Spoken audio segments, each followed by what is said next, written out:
Credit card debts and delinquencies are getting worse, and we need to talk about it. Credit card debt hits record $1.1 trillion, New York Fed research shows. Collectively, Americans now owe a record $1.17 trillion on their credit cards, according to a new report on household debt from the Federal Reserve Bank of New York. Credit card balances rose by $24 billion in the third quarter of 2024 and are 8.1% higher than they were a year ago. And this is bad because people owing more means that the payments continue to get bigger and bigger because of compound interest. If you have an APR that's, say, 20% and the minimum payments that you're making are not enough to make up for the interest, then your debt is slowly going to get higher and higher and build up because you're constantly caught in this cycle and you're probably never going to be able to pay it off. Despite that increase, credit card delinquency rates improved, with 8.8% of balances transitioning to delinquency over the last year compared to 9.1% in the previous quarter, the New York Fed found. That change could suggest that rising debt burdens remain manageable, the New York Fed research says in a press conference on Wednesday. And I want to disagree with this point. People not defaulting doesn't mean good things. It just means that it's not catastrophic. This logic for any other analogy kind of doesn't work out. Imagine if you said a record number of people are getting sick, but thankfully only 8.8% of them are dying, which is down from 9.1%, and then for some reason calling that a good thing. Like, yeah, I guess it's an improvement, but that doesn't feel like any kind of a win or an accomplishment. And I can prove to you that this is bad. Overall, balance sheets look pretty good for household, the researchers added, and I don't think that's true. Nearly half of credit card users are carrying debt. It may take months or years to pay off. That is not a good thing. You don't want the citizens of your country to be caught in a cycle where they're taking months or years to pay off debt, especially when whatever they got with that debt probably is not lasting them nearly that amount of time. Many Americans are starting 2025 off a little worse than before, at least when it comes to credit card debt. Almost half of cardholders, 48%, now carry debt from month to month, according to a new report by Bankrate. That's up from 44% at the start of 2024. Of those carrying balances, 53% have been in debt for at least a year. Roughly 47% of borrowers said that they carry a balance due to an unexpected or emergency expense, most commonly medical bills or car and home repairs. Others cite higher day-to-day expenses and general overspending. High inflation rates and high interest rates have been a nasty combination, and while the worst is behind us, the cumulative effects are still significant and will linger, Ted Rosman, Bankrate senior industry analyst, said in a statement. Overall, Americans' credit card tab has continually crept higher. So you've got 1 out of 2 people in credit card debt, and 1 out of 4 people in total have been in debt for at least a year.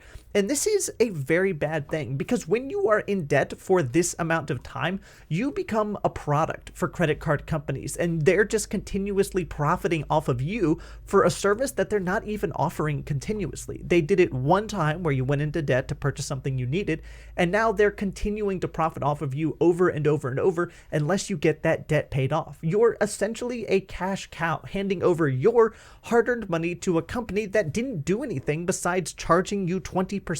And that's a terrible place to be. And even more depressingly, a lot of this that's come up is discretionary spending. Credit card debt set to hit record levels as consumer holiday spending rises. You can see here, headed into the holidays, many Americans are already saddled with record-breaking credit card debt, and yet consumer spending has reached a fresh high this holiday season. The National Retail Federation reported last week that spending between November 1st and December 31st is clearly on track to reach a record between $979.5 billion and $989 billion, billion with a B. That is almost 1 trillion, a borderline unfathomable amount of wealth, or a number. Job and wage gains, modest inflations, and a healthy balance sheet have led to solid holiday spending, the NRF's chief economist, Jack, whatever that name is, said in a statement. But other reports show that many shoppers are increasingly leaning on credit cards to manage their holiday purchases. To that point, 36% of consumers have taken on debt this season, a recent report by LendingTree found, and those who dipped into the red racked up an average of $1,181, up from $1,028 in 2023, according to the survey of more than 2,000 adults. There you have it. Sure, people are making more, wages are starting to creep back up, but they're spending even more than that. This is not a story of economic recovery, although to be clear, there is solid economic recovery coming out of the pandemic, with America actually doing better than a lot of other countries, but this is also a story of extreme and growing debt. And the part that you're gonna hate most is that this continues to get worse. No one should be surprised that so many Americans took on debt this holiday season. Prices are really high, and that means that lots of Americans simply didn't have a choice, Matt Schultz, LendingTree's chief credit analyst, said. But you do have a choice. It's not an easy one, and it absolutely sucks, but it is a choice. Expensive Christmas vacations are a choice. Expensive Christmas presents are a choice. Expensive holidays or expensive meals out with friends or family are all a choice. There's no law saying that you have to spend more money in December than you do at any other month out of the year, and yet people continuously choose to do this. Now, I do want to back up here really quickly and say that I get it. Life happens. Sometimes something comes up and you have to put it on a credit card. I'm sympathetic to the people who genuinely have no choice. Your car breaks down and you have to put a repair on the credit card because you don't have the money with you, and also you need your car to get to work, or the roof caves in, or a window breaks, or a tree falls on your house, or any other number of truly emergency things that require you to put it on a credit card because you don't have the cash on hand in order to repair it. That happens. That's okay. That's understandable. You still need to try and get out of that as soon as you possibly can, so you're not paying exorbitant fees and interest rates, but I get that that happens. What I'm specifically talking about here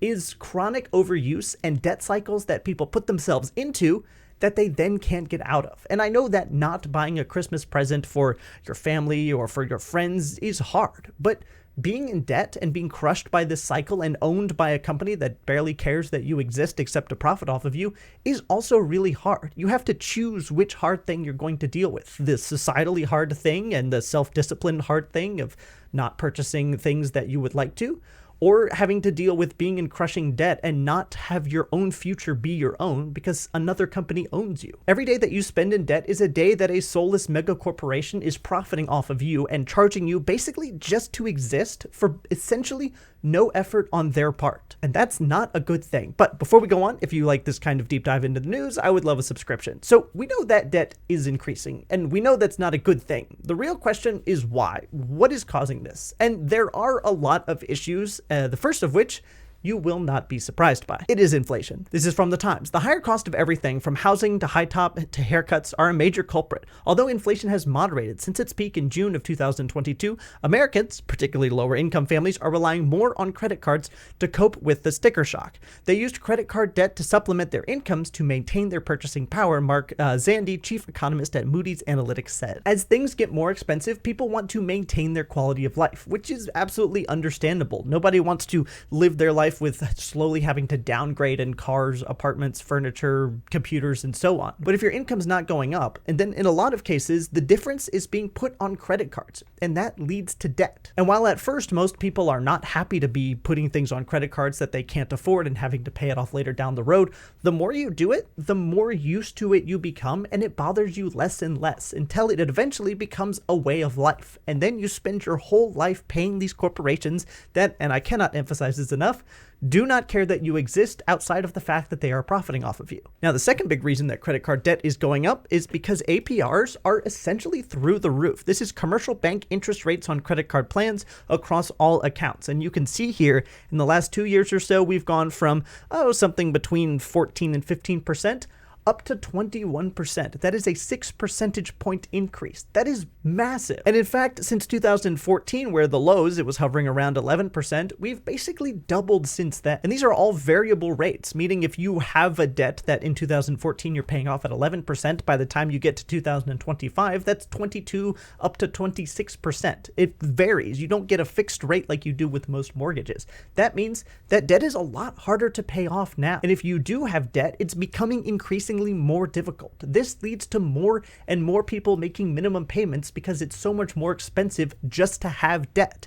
A record number of consumers are making minimum payments on credit cards as delinquencies also rise. And you can see here, the share of active credit card holders just making minimum payments rose to 10.75% in the third quarter of 2022, the highest ever in data going back to 2012. This is not a good trend. People are drowning in debt and kind of nobody is doing anything about it. And at the same time that some 10.75% of people are making minimum payments, and a lot of those people are in delinquency and continually having to pay this off or having their assets seized and sold in order to pay off this debt, we see a lot of these companies having record profits. You can see that JP Morgan Chase, they're doing really well. American Express, they are doing really well. There are some exceptions like Citibank here. They are down from their peak, but in the last 5 years or so, we are seeing them go up as well. Capital One, also, you can see they are doing really well. The Bank of America, huge issuer of credit cards, they are doing really well in the last 15 years or so. Not quite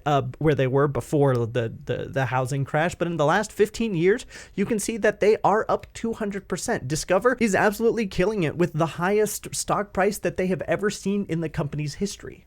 That is not a good thing that we want to be looking at and saying this is fine and acceptable. This is a problem that we need to be solving because people are struggling and suffering. I think I've made my points pretty clear, and I don't want this video to get too long, so I'm just going to answer some of the questions that you'll probably have if you've made it this far. The first of which is no, I don't think this is leading to economic collapse. I still think there's plenty of time to fix this problem. It's not looking good, and we do need to do something about it, but we are not as a society on the verge of some big collapse because of that. And partially that is because these numbers are not adjusted for inflation. You can see here, the personal finance company published a report on Thursday showing that credit card debt has hit $1.3 trillion, which is higher than it's ever been. That's up 6% from a year ago, and it comes out to an average of $10,848 per American household. But that's not a record high when adjusting for inflation. We're still 10% below the all-time inflation-adjusted high that was set during the Great Recession in 2008. Now, obviously, we don't want to repeat that, and we are definitely headed in that direction as long as this debt graph continues to go up.